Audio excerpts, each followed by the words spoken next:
कराओ। हमने दुनिया का जायजा लिया है, कहीं ऐसा ना हो कि कोई कुरान पढ़कर के ईसाले सवाब करने वाला तक नसीब ना हो। आज दुनिया का ये दौर बड़ा मसरूफियत का दौर है, बड़ा मशगूलियत का दौर है। आज बेटा बाप से बात करना पसंद नहीं करता, आज बेटा अपनी माँ से बात करना पसंद नहीं करता। जरा सोचने वाली बात है कि आज बाप बेटे एक चारपाई पे बैठे रहे, बेटा मोबाइल में मस्त रहता है, बाप से बात करने तक की तौफीक नहीं होती। कहीं ऐसा ना हो कि हमारे दुनिया से जाने के बाद कोई कब्र पे जाकर के कुरान पढ़ने वाला तक नसीब ना हो। कहीं ऐसा ना हो कि हमारे दुनिया से जाने के बाद कोई ईसाले सवाब करने वाला तक ना हो। अल्लाह ने 5 बेटे दिए हैं, तो उनमें से एक बेटे को आलिम दीन या हाफिज कुरान जरूर बनाना, ताकि जब इधर जनाजा उठे तो औलाद बंटवारे की लड़ाई करती हुई नजर ना आए, बल्कि सरहाने बैठ करके कुरान की तिलावत करती हुई नजर आए। जब इधर जनाजा उठे तो औलाद जो है एक दूसरे से बंटवारे के लिए एक दूसरे का गिरेबान पकड़ती हुई नजर ना आए, बल्कि अपने वालिद या वालदा के लिए कुरान करीम की तिलावत करके उसके लिए इसाले सवाब करती हुई नजर आए। आज इस मदरसे से एक बच्चे ने कुरान करीम को हिफ्ज किया है। महरेरा शरीफ से आवाज उठी थी हुजूर नजीब मिल्लत की, हुजूर रफीक मिल्लत की, कि जलसे हल्के करो, मदरसों को मजबूत करो।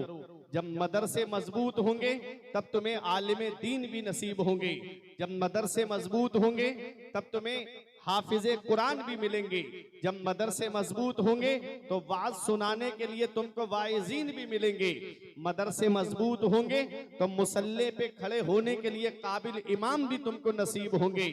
आज लाखों रुपये खर्च हो रहे हैं और मदरसों का हाल देखो, 6-6 महीने से मुदर्रिसीन की तनख्वाह अदा नहीं हुई है और जलसों का हाल इतना बढ़ता चला जा रहा है कि 1-1 लाख 1.5 लाख रुपए जलसों में खर्च हो रहे हैं। सुबह को देखा जाए, हालात का जायजा लिया जाए तो कौम उसी जगह नजर आती है जहां पर वो पहले से थी। अगर तुम अपने अंदर तब्दीली चाहते हो तो खुद भी इल्म दीन हासिल करो और अपने बच्चों को भी इल्म दीन हासिल कराओ, क्योंकि जिहालत का तबादला सिर्फ इल्म से होता है, अंधेरा इल्म से दूर होता है। कामयाबी 7 सागर पार की, तालीम ने रुसवा किया। कामयाबी चाहिए कुरान सिखाना चाहिए, कामयाबी चाहिए कुरान सिखाना चाहिए।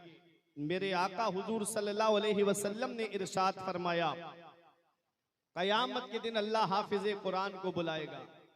किसको बुलाएगा? हाफिजे कुरान को। फरमाएगा, इक़रा वर्तकी वरत्तिल कमा कुंता तुरत्तिलु फिद दुनिया।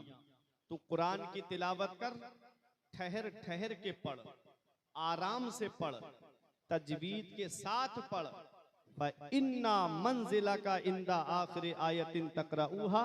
रब फरमाएगा हाफिज कुरान से कि बेशक तेरी मंजिल जन्नत में तेरी आखिरी आयत होगी। कितना बड़ा मकाम है हाफिज कुरान का। हाफिज कुरान तिलावत करेगा, पढ़ेगा बिस्मिल्लाहिर्रहमानिर्रहीम, जन्नत में एक दर्जा बुलंद हो जाएगा। सी साहब पढ़ेगा अल्हम्दुलिल्लाहि रब्बिल आलमीन, 2 दर्जा बुलंद हो जाएगा। उलमा फरमाते पूरे कुरान में 6666 आयतें हैं। जिन हाफिजों को दुनिया में हिकारत की निगाह से देखा जाता है, उनका मर्तबा कयामत के दिन ये होगा, उनकी शान कयामत के दिन ये होगी कि वो जन्नत में 6666 दर्जे बुलंद वाला होंगे। इसलिए कहता हूं, बख्शिश की राह मोमिनो आसान बना लो, अपने लिए निजात का सामान बना लो। दुनिया की किताबों पे नजर बाद में रखना, बच्चों को पहले हाफिजे कुरान बना लो।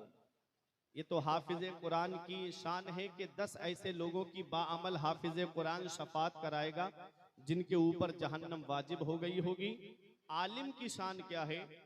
आलिम को जन्नत के दरवाजे पर रोक दिया जाएगा, आलिम को जन्नत के दरवाजे पर रोक दिया जाएगा। आलिम कहेगा, मौला सब जा रहे हैं, मुझे क्यों रोक दिया गया?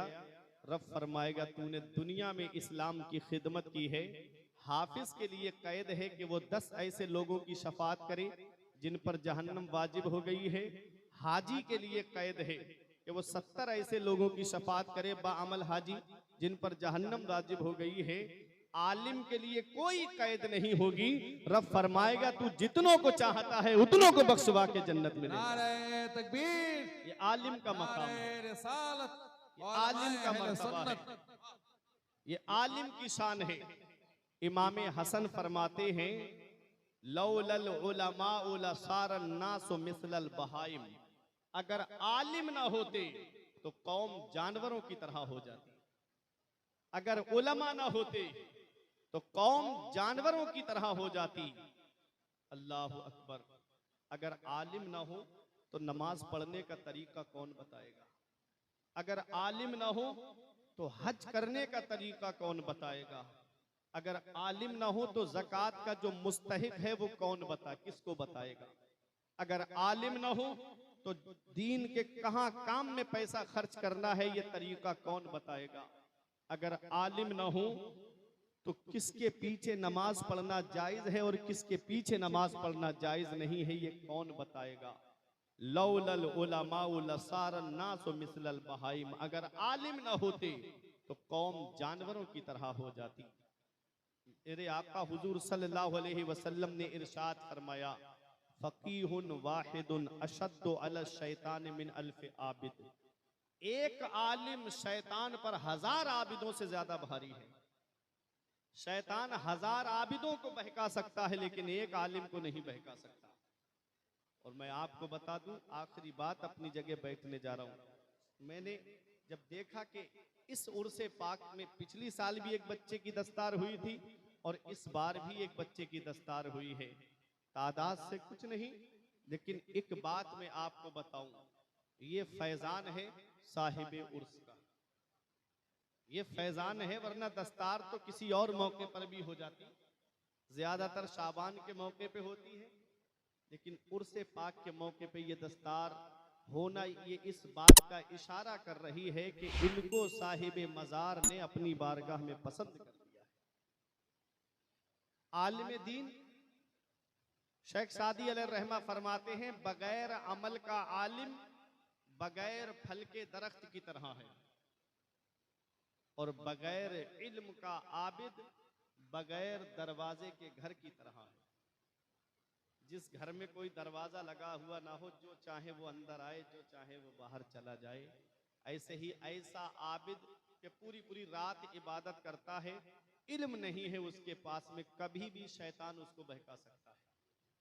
और ऐसा आलिम कि उसने इल्म तो हासिल किया मगर उस पर अमल नहीं किया, तो वो बगैर फल के दरख्त की तरह है कि लोग तो पेड़ के नीचे आकर के साए में बैठ करके आराम हासिल कर रहे हैं, फायदा हासिल कर रहे हैं, खुद उसकी जात को उससे कोई फायदा नहीं।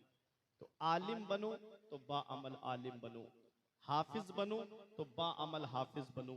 कहीं ऐसा ना हो कि नमाज का वक्त हो, चौराहों पे खड़े होकर के बातें करो। एक बार इमाम आजम अबू हनीफा गुजर के जा रहे थे, आप खड़े हुए थे, एक दीवाना गुजर के जा रहा था, दीवाना था, कीचड़ थी, कभी गिरता कभी उठता, कभी गिरता कभी उठता। इमाम आजम अबू हनीफा ने फरमाया ओ दीवाने संभल के चल, कहीं गिर मत जाना। उसने कहा हुजूर मैं आप संभल के चलना, मैं गिरूंगा तो अकेला गिरूंगा, आप कौम के इमाम हो, आप संभल के चलना, आप गिरोगे तो पूरी कौम गिर जाएगी। ये पैगाम है, ये नसीहत है हम लोगों के लिए। अल्लाह रब्बुल इज्जत कुरान में फरमाता है, अल्लाह ने उनका मर्तबा बुलंद कर दिया तुम में से जो ईमान वाले हैं, और ईमान वालों में उनका मर्तबा बुलंद कर दिया जो इल्म वाले हैं। तो इल्म हासिल करो, तालीम हासिल करो और अपने बच्चों को इल्म हासिल कराओ। परवरदिगार आलम हम सबको अमल की तौफीक अता फरमाए। अस्तगफिरुल्लाह रब्बी मिन कुल्लि ज़ंबि व अतूबु इलैहि। अस्सलाम।